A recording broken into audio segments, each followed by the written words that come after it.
संविधान ही कहता है कि उसमें अमेंडमेंट हो सकते हैं। बात क्या होती है ना कि आपकी मंशा क्या है, आपकी मंशा क्या है। कांग्रेस ने जब भी बदलाव किया, 1947 में देश हाथ में आया, पंडित जवाहरलाल नेहरू जी ने उसकी अगुवाई करनी शुरू की, संविधान मिला 2-3 साल बाद देश को। उसके बाद देश की बेहतरी के लिए और अविवादित रखने के लिए जो चीजें समय के साथ बेहतर होती गई, वो अमेंडमेंट्स भी होते रहे। मैं कल प्रोफेसर मनोज झा की प्रशंसा करूंगा, कल उन्होंने बहुत अच्छा भाषण दिया कि जब आप एक घर बनाते हैं ना, तो जो पहला फ्लोर होता है, जो नींव होती है, वो बहुत महत्वपूर्ण होती है। फिर आप कितना भी अच्छा गुंबद बना लीजिए, कितनी भी अच्छी मीनार खड़ी कर लीजिए, कितना भी अच्छा झूमर लगा लीजिए, लेकिन बिना नींव के और फाउंडेशन के तो कुछ नहीं हो सकता। आपने फाउंडेशन का जिक्र किया इमरान साहब, एक सेकंड, यहां पर फाउंडेशन को लेकर बीजेपी ने सवाल किया कि 14 महीने में ही पहली बार संविधान में कुछ ऑल्टरेशंस करने पड़े, कुछ संशोधन करना पड़ा। तब तो नींव में कुछ ना कुछ और अभिव्यक्ति की आजादी पर ही सवाल उठाए गए, तो कुछ ना कुछ तो फाउंडेशन वीक होगी ना। नहीं, आप उस समय फाउंडेशन कैसे डाली गई और कैसी थी, वहां जाने के लिए आपको 70 साल 75 साल पीछे चलना पड़ेगा निशांत भाई। आप यहां खड़े होकर के ये सवाल नहीं पूछ सकते। मैं अवध क्षेत्र का हूं, प्रतापगढ़ का। अवधी के एक बहुत बड़े कवि थे आद्या प्रसाद मिश्र उन्मत्त जी। उनकी 4 पंक्तियां हैं कि कुछ न बोली पोल खोली डोली जाई का करी, मतलब बोलूं ना बोलूं या हट जाऊं। कुछ न बोली पोल खोली डोली जाई का करी, इनके जफड़ी मां कसत इज्जत बचाई का करी।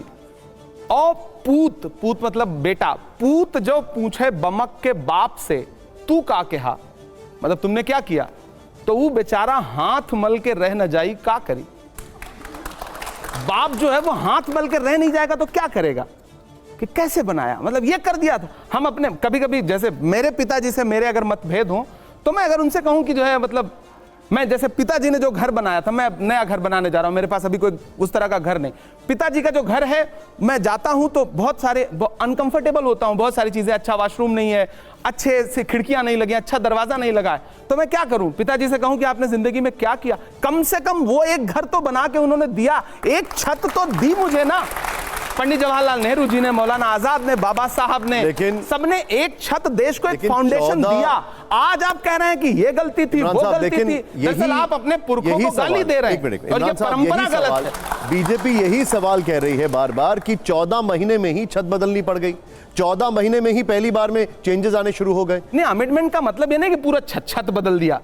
अमेंडमेंट का मतलब है कि आपने, ठीक है, खिड़कियां कहीं खूबसूरत लगा दी, आपने निकलने का एक दरवाजा और लगा दिया, आपने एक वॉशरूम बना दिया। छत बदलने की बात तो वो भी नहीं कर सकते, क्योंकि जिस सहिष्णुता के साथ, जितनी खूबसूरती के साथ संविधान को आगे लेकर के नेहरू जी बढ़े हैं ना, आज के ये लोग, अच्छा वो देखिए, मैं सदन में इस बार बोला नहीं।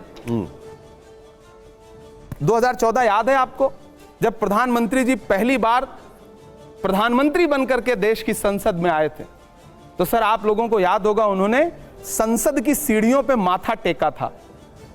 फिर 10 साल के अंदर उन्होंने संसद ही बदल दी। इस बार संविधान को माथा टेका है।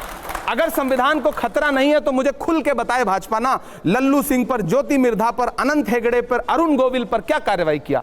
खुल के कह रहे थे ना कि हमें बहुमत दीजिए, हमें संविधान बदलना है। क्यों बदलना चाहते हैं आप संविधान? एक मिनट, क्यों बदल, वो सवाल उठता है ना। कोई कार्रवाई नहीं की उन्होंने। बार बार अभी जो उनका एक पॉइंट ऑफ व्यू है वो ये है कि 16 साल में हमने 22 बार संशोधन किया और आप लोगों ने तो 75 बार किया, हमने तो कभी नहीं कहा ये सब। आप ये 22 बार में बार बार आपने एक यहां पर लाइन सेट कर दिया कि देश खतरे में है, संविधान खतरे में। नहीं, खतरे में अगर नहीं है तो मैं पूछ तो रहा हूं ना कि आपने उन 4 नेताओं, जो चारों बड़े नेता, अनंत हेगड़े उनके बड़े नेता हैं, लल्लू सिंह फैजाबाद अयोध्या से सांसद थे, वो हार गए, उनका भाषण सुनिए आप।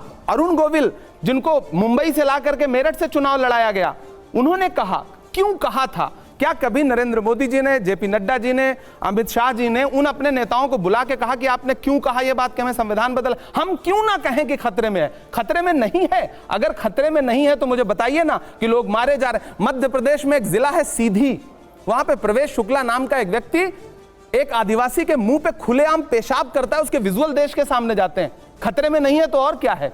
ये खतरा ही तो है। खतरा और क्या होता है? अगर लोग खतरे में हैं, नागरिक खतरे में हैं, तो खतरा ही तो है ना। अगर आनुषंगिक संगठन भारतीय जनता पार्टी के खुलेआम जिस भाषा का इस्तेमाल करते हैं, प्रधानमंत्री जी एक शब्द बोलते हैं उस पे, आप मुझे बताइए ना। मैं बहुत नेता बन के बात नहीं कर रहा हूं, मैं एक साहित्यकार और एक इंसान बन के बात कर रहा हूं। अगर आप ये नेता जिस राहुल गांधी जी, निशान भाई मैं सिर्फ एक बात कर रहा हूं, मुझे एक बात पूरी कर ले। राहुल गांधी जी संभल के पीड़ितों से मिलते हैं, संविधान की शपथ लेने वाले गिरिराज सिंह उस फोटो को शेयर करते हुए लिखते हैं कि मीटिंग जिहाद। मैं देश के सभ्य लोगों से पूछना चाहता हूं, किसी पीड़ित से मिलने का मतलब आप लिखेंगे कि मीटिंग, आप कौन सी भाषा का इस्तेमाल कर रहे हैं? देखिए, क्या प्रधानमंत्री जी को यह बात पता नहीं चलती है? आप जो जिक्र कर रहे हैं, आप कौन सी राजनीति कर रहे हैं? आपने जो जिक्र किया, उनका काउंटर यहां पर यह आता है कि संविधान खतरे में था जब इमरजेंसी हुई थी, संविधान खतरे में था जब 84 हुआ था, उसको लेकर तब संविधान खतरे में था, आप उसको कैसे भूल जाते? देखिए, इंदिरा गांधी जी ने एक गलती की थी, अपने एक पीए या पीएस जो भी रहे हो, यशपाल जी उनका आप सब जानते होंगे, मेरी उम्र कम है, उनका इस्तेमाल किया था, उस बुनियाद पर उनकी सदस्यता खत्म कर दीजिए गई। यहां तो भाजपा पूरी मशीनरी, पूरा सिस्टम इस्तेमाल कर रही है। प्रधानमंत्री जी को तो एक सेकंड पर इमरजेंसी की बात कर रहा हूं। मैं ये जो अघोषित इमरजेंसी है, इस पे बात क्यों नहीं कर रहे हैं? पिछले 10 साल से देश में अघोषित आपातकाल है।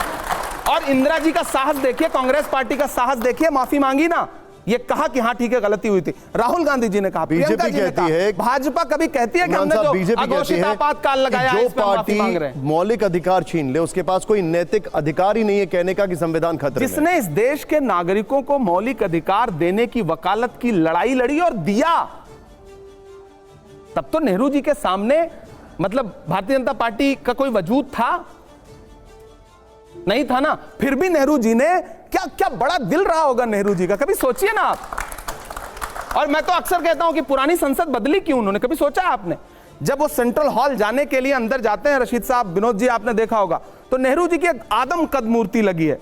मुझे लग रहा है कि जब भी गुजरते रहे होंगे ना, तो नेहरू का कद असल वाला समझ में आता रहा होगा, तो उनको लगा होगा कि बदल दो। कार्तिक, आपके पास आपसे पूछा इमरान जी, अभी आप अंबेडकर की बात कर रहे थे, फिर 2 सवाल पूछूंगा, इस बार दोनों का जवाब दीजिएगा। पहली बार आपने पहले का ही जवाब दिया था। प्रधानमंत्री ने एक बाकायदा ट्वीट